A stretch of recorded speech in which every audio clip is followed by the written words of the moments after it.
Hello, hello. I am Karen Jean Francois. And I'm Cecilia Oliveira. And this is the Women in Data podcast. Every other week, we bring you conversations with inspiring women who are shaping the world of data. We dive into stories, explore challenges, and share insights and learning to help you navigate your own career in this exciting field. And sometimes it's just the two of us, candidly chatting about our experience or topics we're curious about. Let's get straight to it.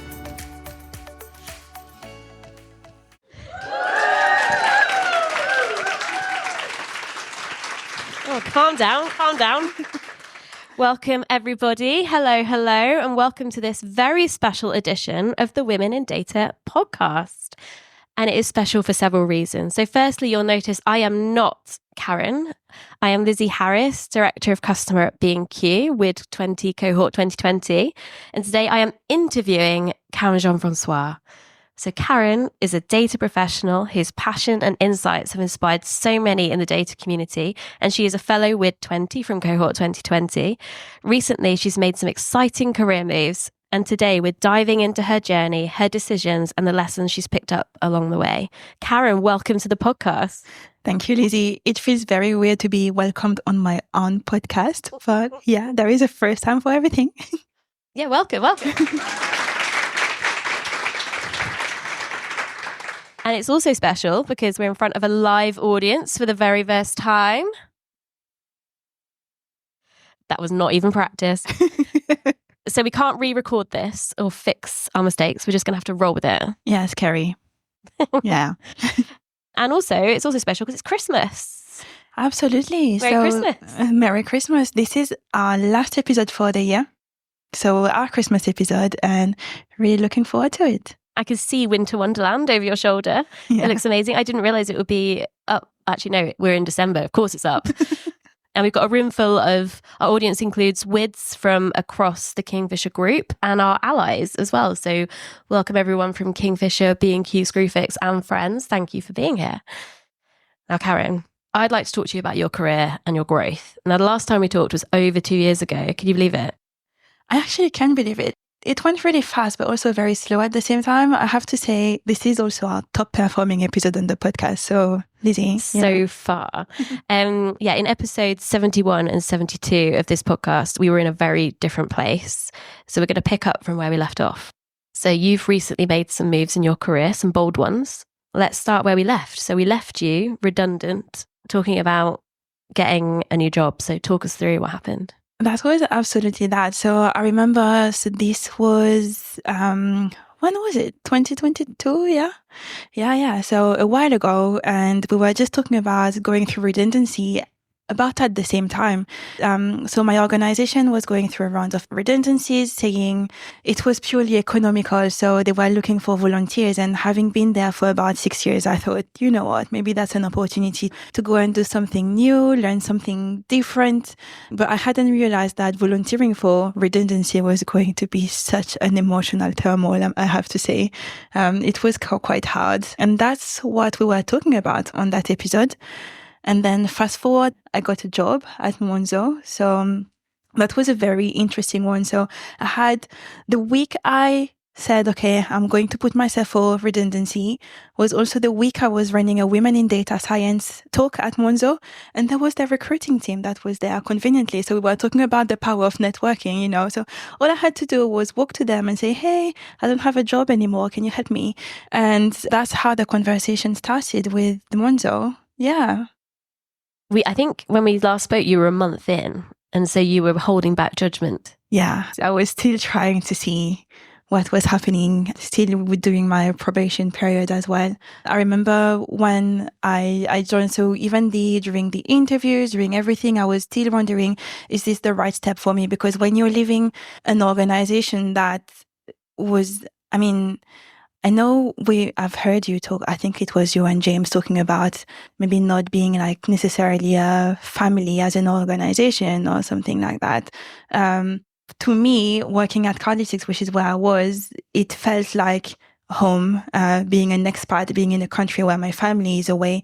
So leaving that organization was very hard, and I stepped into a much larger organization, which is not as big as Kingfisher and B&Q, obviously, but it was a lot bigger, and the vibe was a bit different. So still trying to understand, is that the right place for me? Yeah. Yeah, I mean, obviously you're not there now because you're here. So what happened? What were your first 6 months like?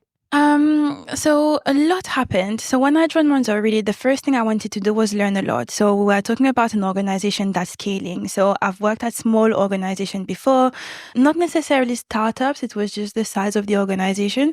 And I thought, we have an organization that claims to hire the top talents, and I wanted to see what can I learn from them and what can I do with them really, and what kind of magic happens. Everybody's excited about it and all these things.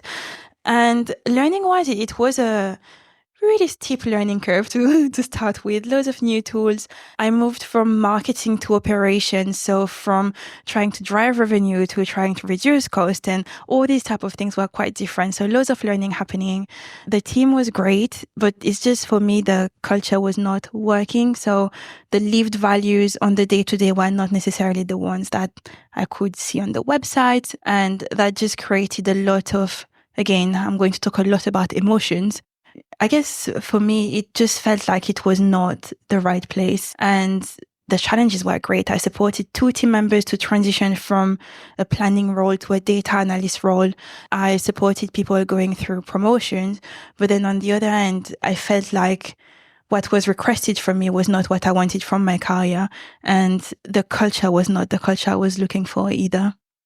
Was there a particular moment that helped you realize it was time for a change? There were many moments. So I remember, when I was still holding back saying I had joined the organization, I had a 3 months probation, which is quite standard, I guess.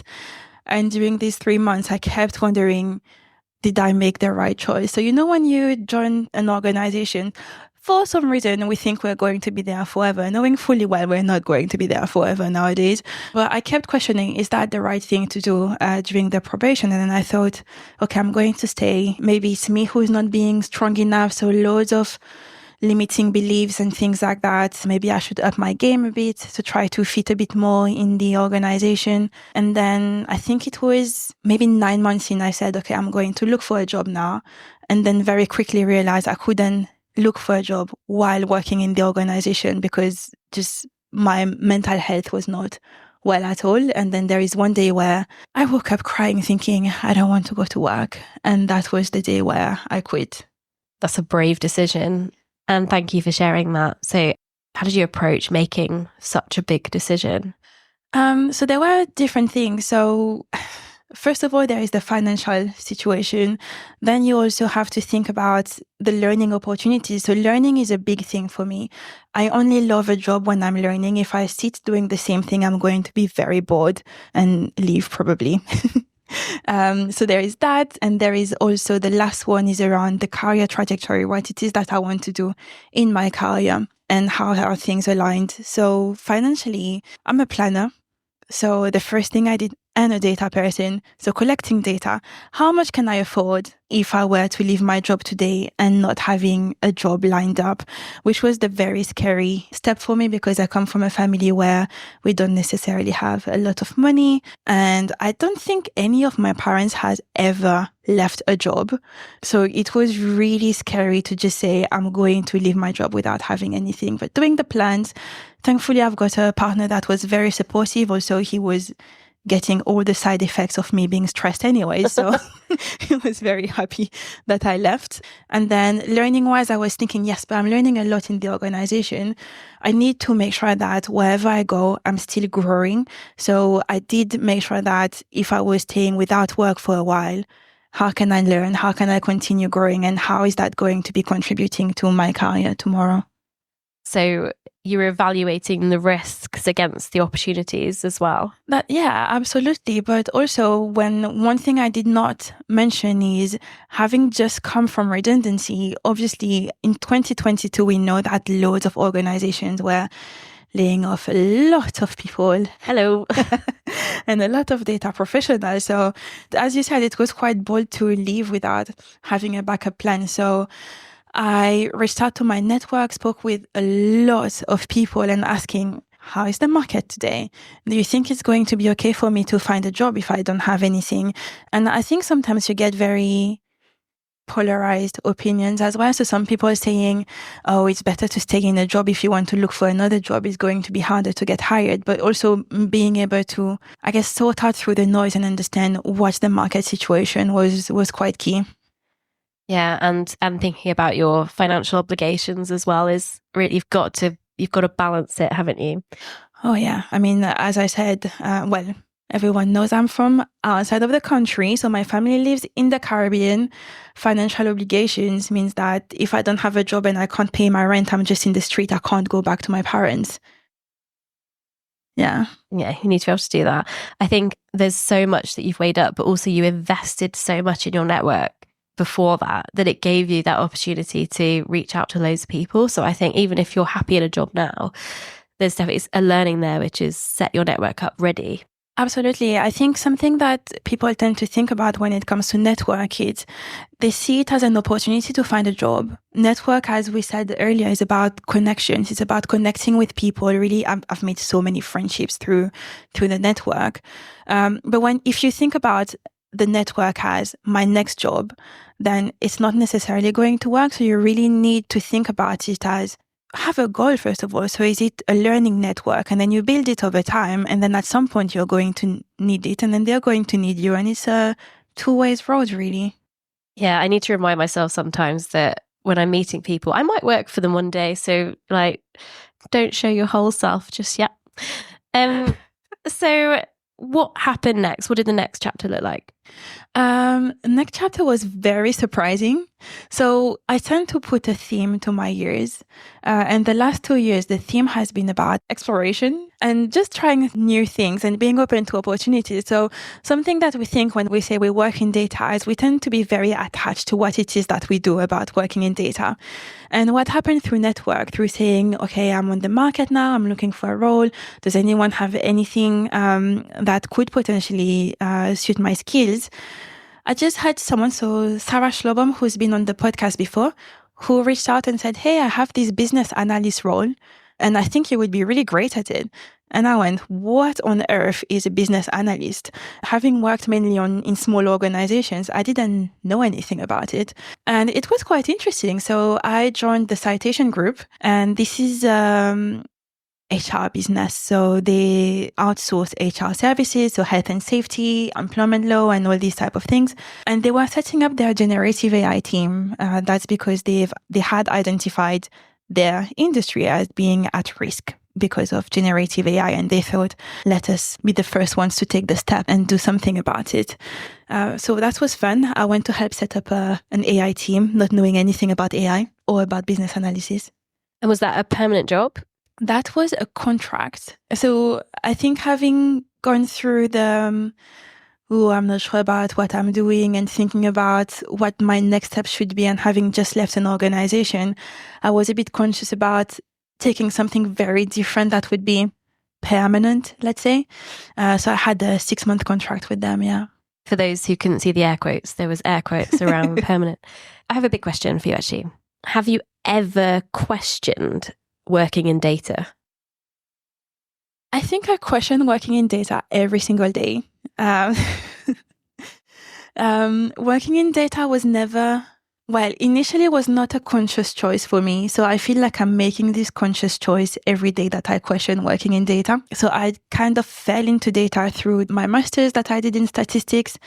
And I remember one day, that was a while ago now, maybe 7 years ago, walking into a bakery saying, hey, I don't think I want to work in data anymore. Can I come and see if I can bake and see if I would like to work in a bakery as a chef or something? Well, this is London. People are crazy. They said yes. So I had no experience apart from baking at home. And for 3 months, I believe, woke up at 4 a.m. to go work at a bakery. slicing cake, glazing tarts, having my nose bleeding because It's usually 4 months you worked at a bakery. on a Saturday, yeah. Wow. Yeah, my nose bleeding because it was really hot in that room. But that did make me realize that I really wanted to stay in data. I mean, you just compared data to a bakery, so you haven't really opened up a full breadth of exploration, I would say. But at least data better than bakery. You learnt that. For me, yes. And okay, so you did your contract. So obviously was that fixed term or was it rolling?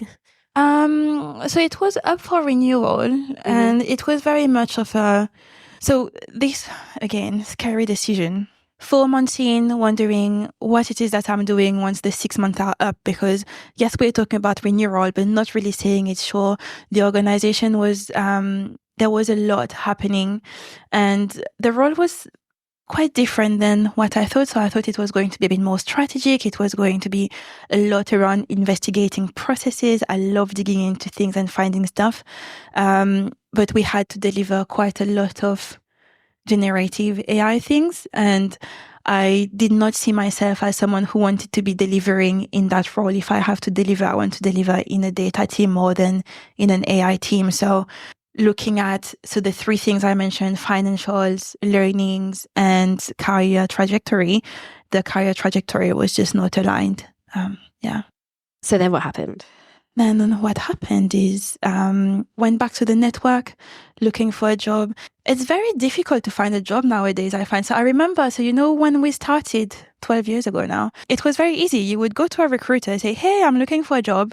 And then they would send you loads of offers. And then when you go into management or things like that, there are already less roles available. And with all the economic situation, there are even less roles available. And recruiters have a bit less roles on their table. Companies have started to recruit a bit more in-house. And I thought, I don't know how to get hired by a company.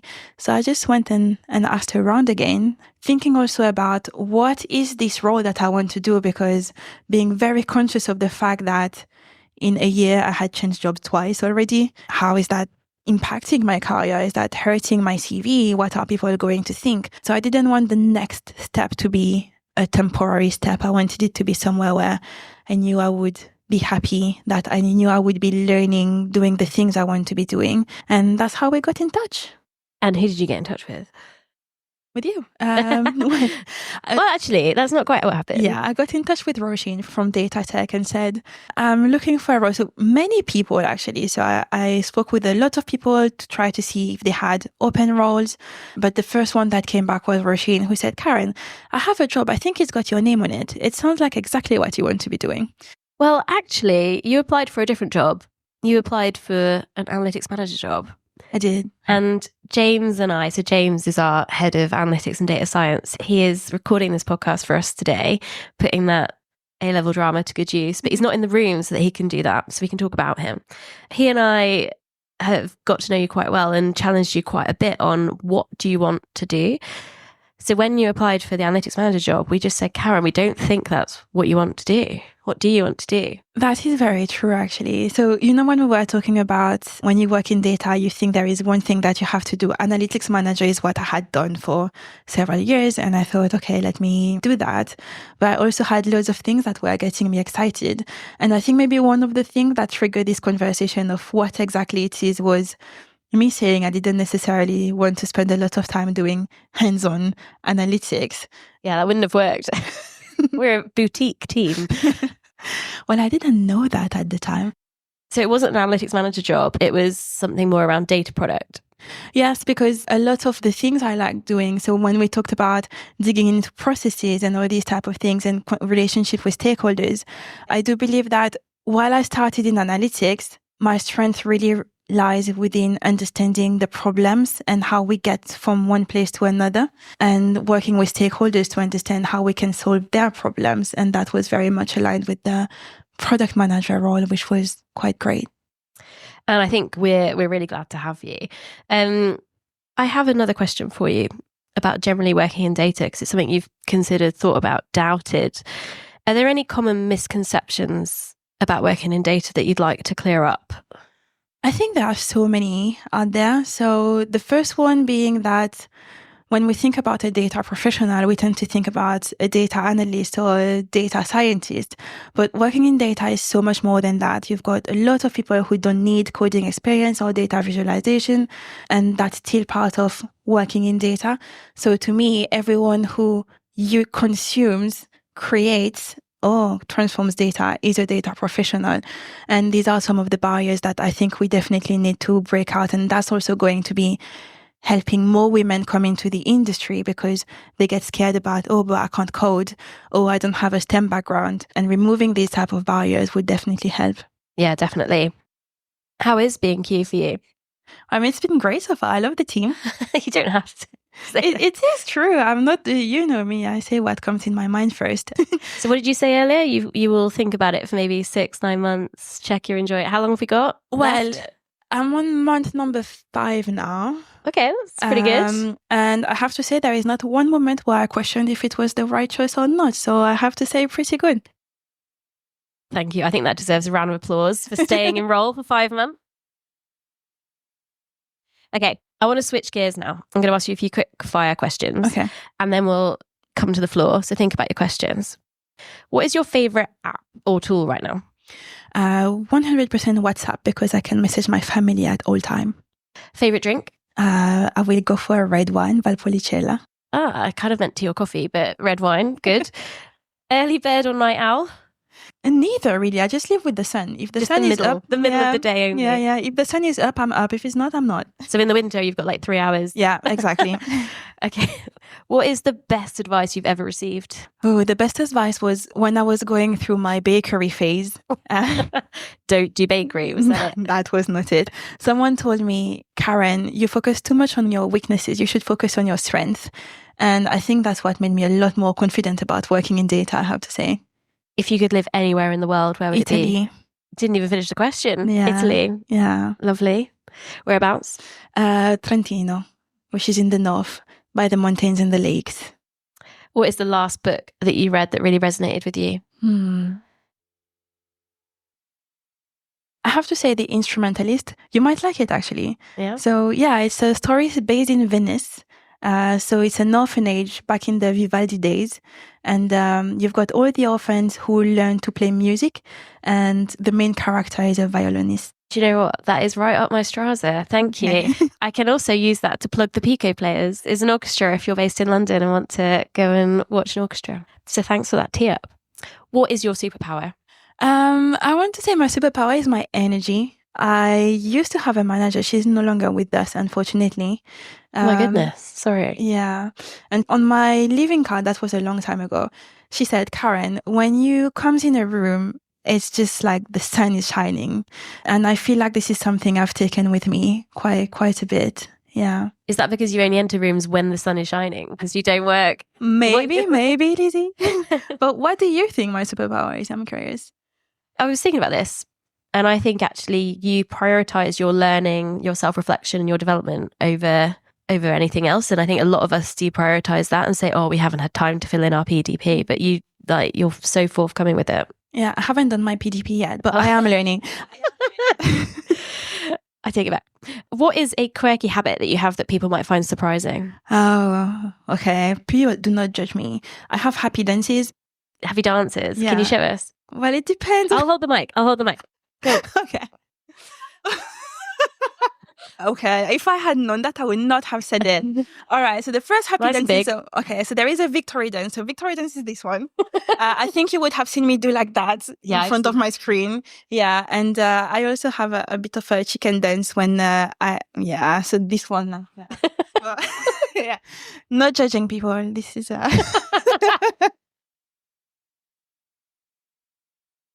Okay, just a couple more. If you could have dinner with any historical figure, who would it be? Oh, I don't know. This is a really tough one. So for me, role models are the ones that are accessible. So this is just how my brain works. So I tend to reach out to people. So for me, it's people who are accessible around that I could actually have dinner with and learn from them. So I don't know about an historical figure. Well, yeah. Go on then, dead or alive? Okay, so alive, I have to say Dame Stephanie Shirley because someone mentioned her earlier, and I've listened to her on a few podcasts. She was at Women in Data 2 years ago, I remember, and she is amazing. Yeah, it's my most tagged book that I have. Yeah. I'd love to get her to sign it one day. Okay, final question. Biggest pet peeve in the workplace? I'm an introvert. I know I run the podcast and it doesn't sound like it, but I'm an introvert. So being in a space where everybody is talking constantly quite drain my energy. So yeah, I want to say the noises around the offices. Does ours have enough quiet space for you? Some quiet, yeah. Yeah, okay. Yeah. Good. Right. I'm going to head to the floor now. Are there any questions? Don't all rush. Here we go. Here's one. Hello. How's your name and your question? Hi, I'm Emma Sutty from Screwfix. I was just thinking about, you were talking about the misconception around data. If you had to give someone some tips in terms of what capabilities and skills, what are the top 3 things that you think a woman should hold? To work in data. I think where it would all start is what kind of role in data you're interested in, because different roles will have different skills. But to me, the biggest ones are around understanding the problems and really digging into what it is that we're trying to solve. And then I will definitely look into having this curiosity mindset. So really trying to find patterns, being in data or anything. My favorite activity is to find who killed someone in a movie, for example. And I've decided this is a typical data person thing to do. And the last one is communication, because it's so important. We talk about it quite a bit, but it's so important in our roles because we can't just do data and leave it there. You need to be able to make it useful and communicate it and tell the stories and all these type of things. So that would be my 3 skills. Yeah. Good question. Thank you. I've now come over to Weird Corner because Chloe's got a question. Hi, Karen. I think I'm one of your friends that you pinched from your networking events. I have a bit of a leading question here, but what is something you're most excited for coming into the new year? What's a big event in your calendar? A big event in my calendar in the new year.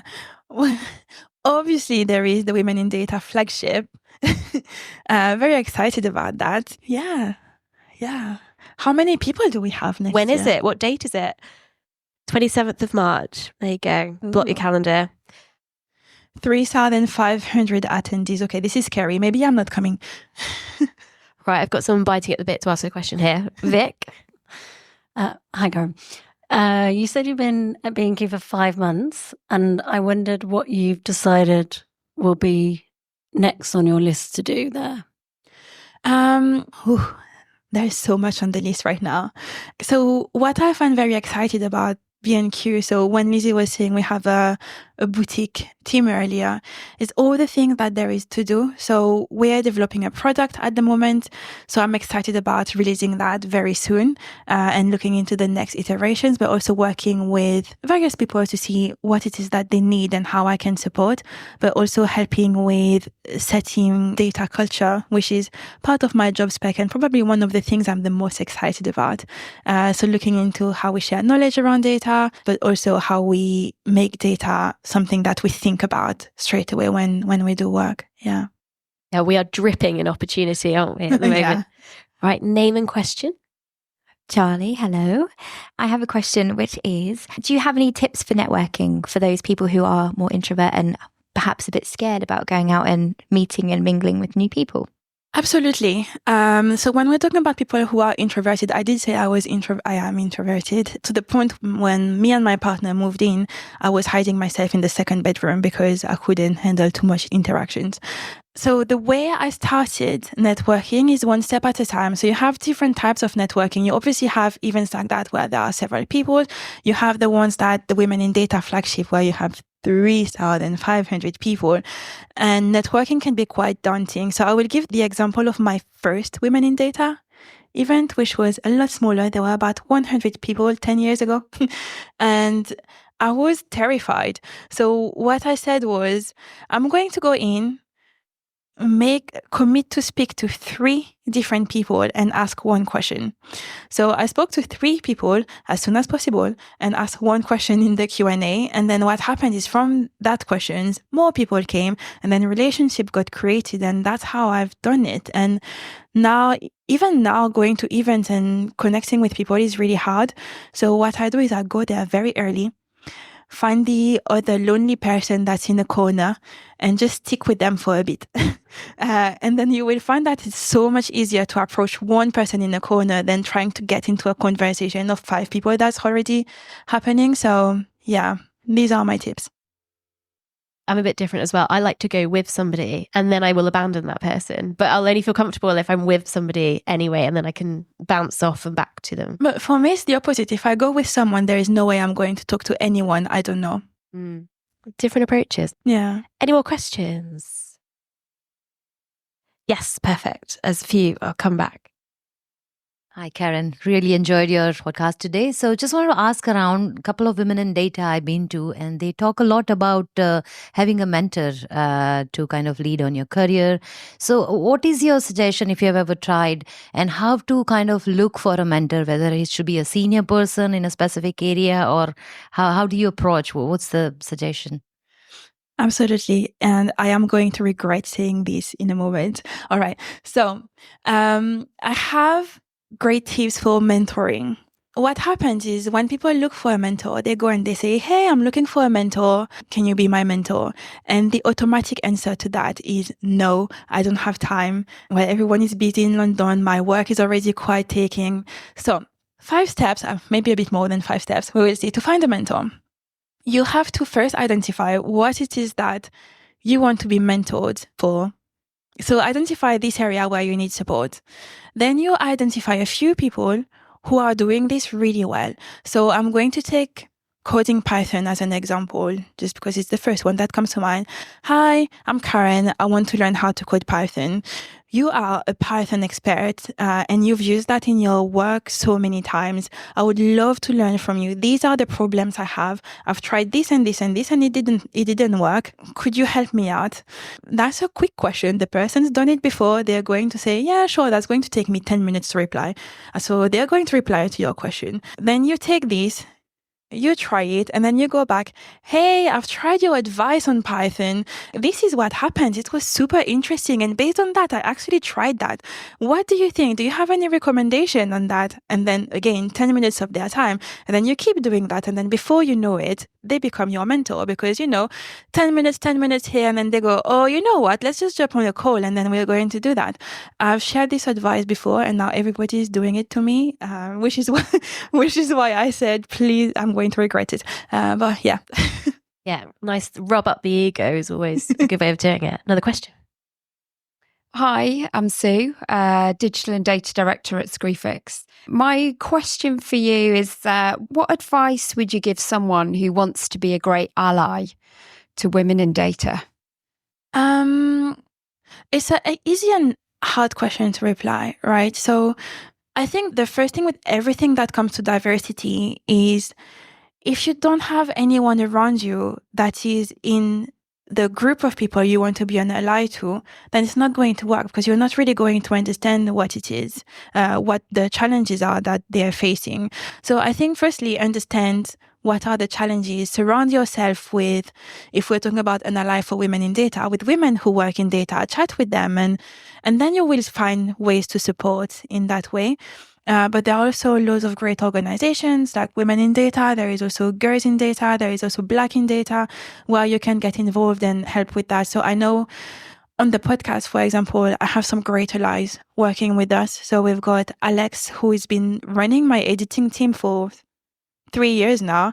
So definitely the best ally I've seen so far. Great stuff. Any more questions? I'm looking at some people. There we go. There's one over there. Hello, my name's Michelle. I'm a Senior Insight Manager at B&Q.